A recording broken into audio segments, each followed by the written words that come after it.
Writing perspective. What lens are you using? In this video, we're going to talk about the viewpoint that you write from, and is it reflect really what your reader is thinking? What's their viewpoint? So I'm going to go through this. There's a lot to this one.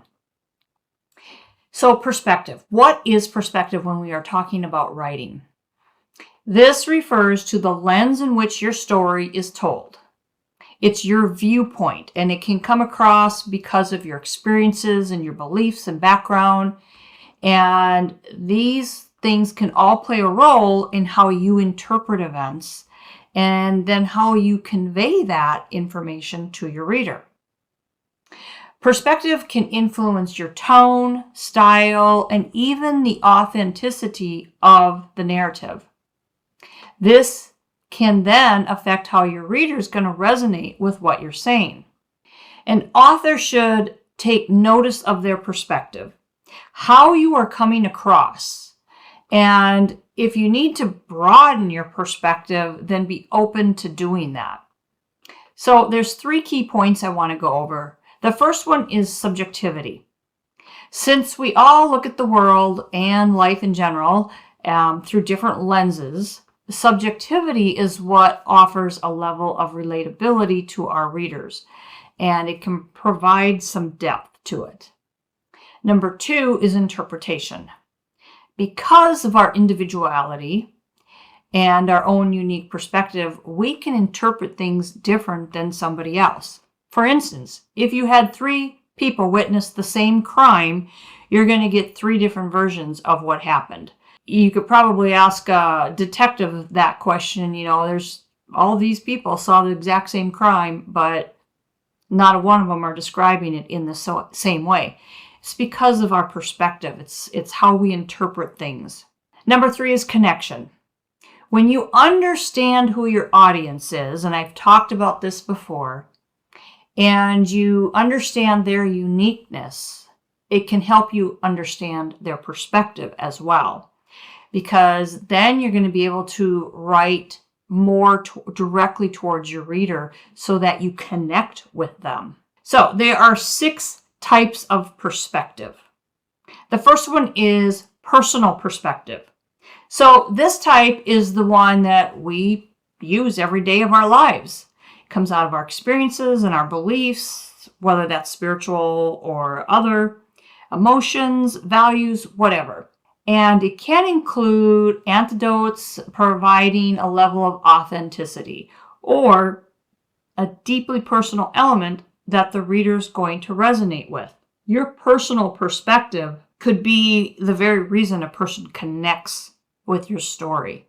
Number 2 is cultural. This takes into consideration certain belief systems, values, traditions that are rooted in one's cultural background. If you understand the cultural differences and that your reader can come from a wide variety of backgrounds, it can also influence how you present your topic. Tapping into the reader's culture can be an asset to your writing, and this is going to really depend on what your topic is. And I'll just give you an example. One of my clients, she wrote 2 books about customer service specifically for her culture, because she saw a need where there needed to be improvement in this area with her culture, and she could speak into that because she was a part of that culture. She was able to have authority in it, having lived it and a part of it. Whereas someone like me wouldn't have been able to say that. It would not be received well at all. But when she went out and she talked to people about this in her research process, they were all for it. Somebody else might have taken that negatively, but because she was connected to that culture, she was able to speak into it without sounding negative or anything like that. I mean, she wasn't condescending or anything like that. She was just laying out the facts and how they can improve. Number 3 is an emotional perspective. And of course, this takes into our emotions and your reader's emotions and how they get interpreted.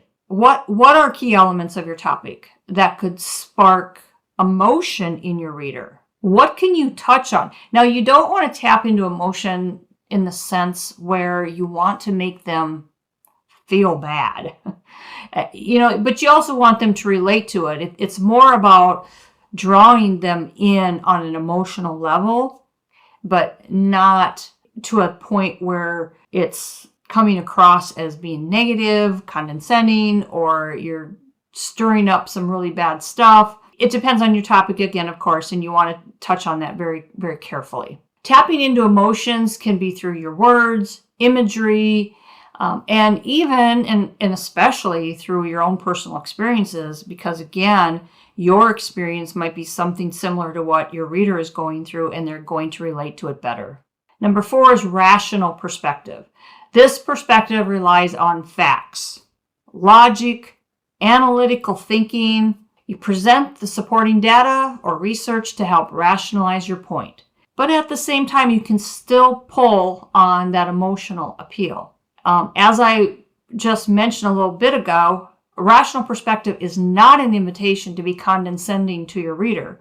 So this client of mine that I mentioned was able to speak in to this issue.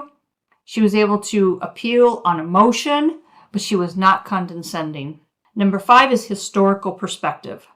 This involves understanding historical events, and within that historical context, you have an understanding of how historical events can shape modern beliefs and practices.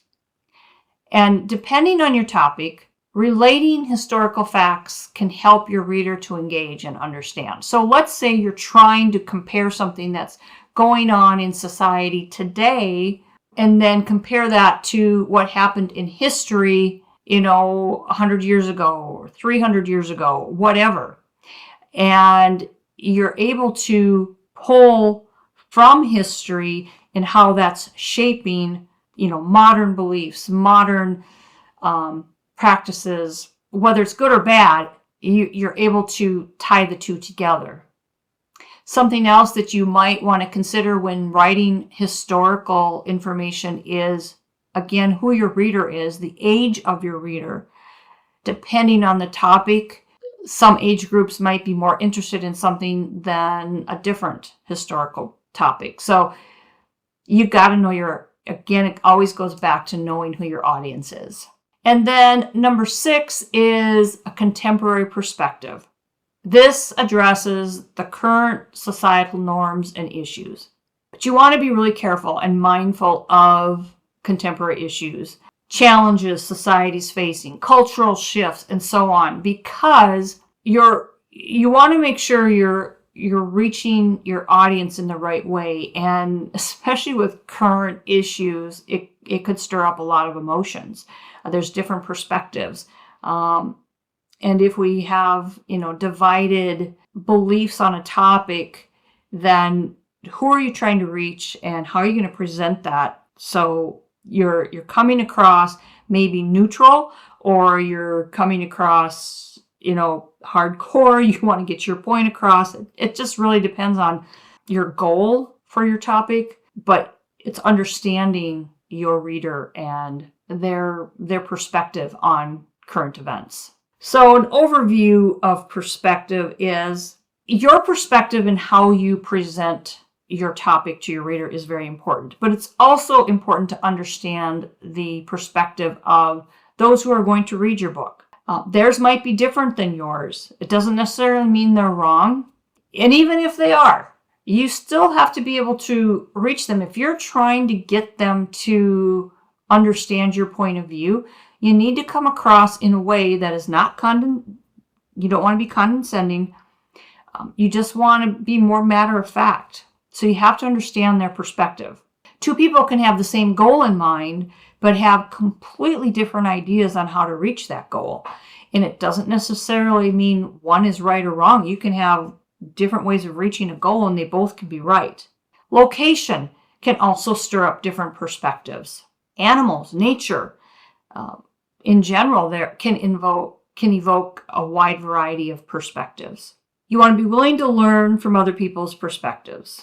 So this is where research comes in, understanding the different viewpoints so that you can address them and give your reader something to think about, so that you can maybe come across as understanding. I understand that some people think this way, and this is why I think this way, or something like that. So it can be helpful to understand that. So in summary, to wrap this up, be aware of your perspective and how you're going to come across. How does your perspective come across? And then what is that perspective for your reader? How are they thinking about things? So you want to think about how you want to present it, and just keep that perspective in mind and what the perspective of your reader might be. So your action steps are to just give some thought to perspective, your perspective versus your reader's perspective. And what are you trying to accomplish? A lot of times with a nonfiction book, you're trying to change the perspective of your reader. You know, let's say somebody is struggling with self-doubt. You know, maybe they don't feel worthy and that type of thing. And you're writing a book to help them to overcome this. Well, what you're doing is you're trying to help them change their perspective.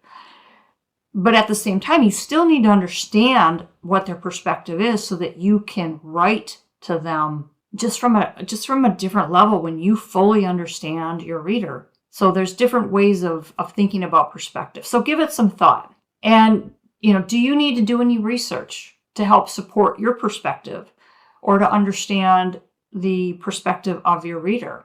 Are you open-minded or closed-minded to those viewpoints?